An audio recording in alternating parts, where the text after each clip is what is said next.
Hi there. Welcome to the Health Analytic Insights podcast. This podcast is all about creating a community of like-minded individuals who are passionate about the field of health informatics. I hope to share information and advice in topics such as health analytics, digital health, biomedical engineering, and data visualization in healthcare. And in exchange, I would love to hear from you, dear listener, about your experience and interest in this field. You can drop me a line at healthanalyticinsights@gmail.com, and this email, along with any references discussed during this podcast, will be listed in the show notes below. If this resonates with you, don't forget to follow and subscribe to this podcast, as I'll be releasing new episodes bi-weekly. In this podcast episode, I'm going to go over the results from a group of health informatic professionals who I polled to learn more about what tools they use daily in their jobs. The results I got were surprisingly common across the board.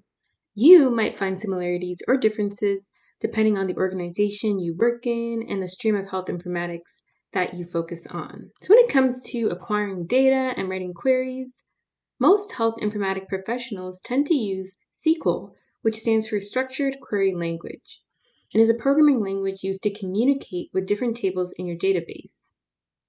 For instance, I could have one table which contains patient demographic information such as age, gender, and a primary identifier, which could be the patient's health card number. And I could have another table which houses the patient's health condition. So in order to join these two tables together for further analysis, by just looking at one table, I can write a query using SQL language to carry out this task. So if you're interested in learning SQL, I would definitely start by learning about the different types of joins. This includes left, right, inner, and outer joins, as well as the different functions that can be used in SQL, such as wildcard statements to filter your table by a specific condition, such as only outputting patients' names, which start with J. And in addition, I would learn basic functions, such as group by and order by. I'll also leave an awesome resource in the show note description below, which is a YouTube playlist all about your introduction to SQL. When it comes to data analysis and modeling, the winner in the poll showed that R and Python are commonly used tools by health informatic professionals. So R and Python are open source tools, so you can download them for free on your own, and they contain powerful libraries and packages which can be used to clean unstructured data and apply descriptive statistics to your data to uncover interesting healthcare trends. While I have primarily used R, Python is fast becoming the leader in this field. But not to worry, if you have already experience in R, a lot of the concepts that you learn in R can be transferred to learning Python.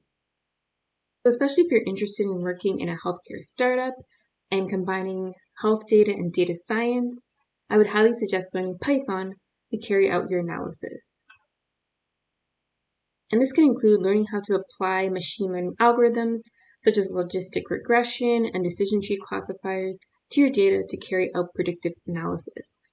Some interesting projects that you can start to work on if you're interested in writing Python code is to predict readmission rates in hospitals, because oftentimes readmission rates are a huge burden on hospitals in terms of patients come back sicker, and it can be a huge cost burden to hospitals. So looking at certain factors which might be predictive for a readmission rate, potentially such as the type of condition the patient has or their hospital length of stay, could be interesting to plug into a machine learning algorithm and see which patients might be at risk for a readmission back into hospital. When it comes to data visualization, again, this is a really popular part of the health analytic side of the health informatics field.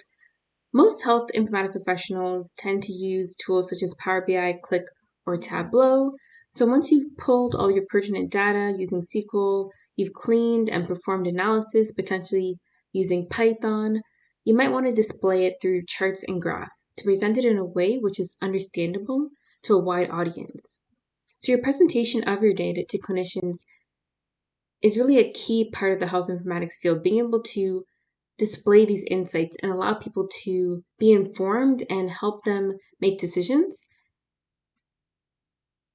is really a critical part of the health informatic role. So your presentation of your data can be transformed from just using simple charts in Excel to great interactive graphs where you can actually slice and dice on the data, drill down, and have superior filtering capabilities using data visualization tools such as Power BI, Click, or Tableau.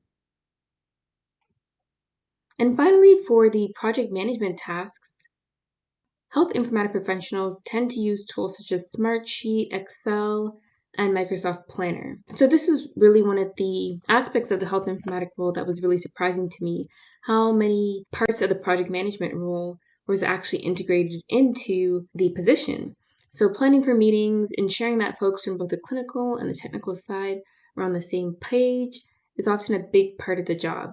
And having these tools to remain organized and share quick insights between departments is really key to ensure projects are meeting the deadlines and scope creep is reduced. So this has been a short episode. I just want to provide you with some of the top tools that health informatic professionals are using in the sample that I pulled, and I wanted to get your response. I'd love to hear from you at healthanalyticinsights@gmail.com. What tools do you use regularly in your job? Do you use these similar tools that I just talked about, or are there some tools that you just can't live without? Again, I'd love to hear from you. It'd be great to compile a resource where we can all learn from each other.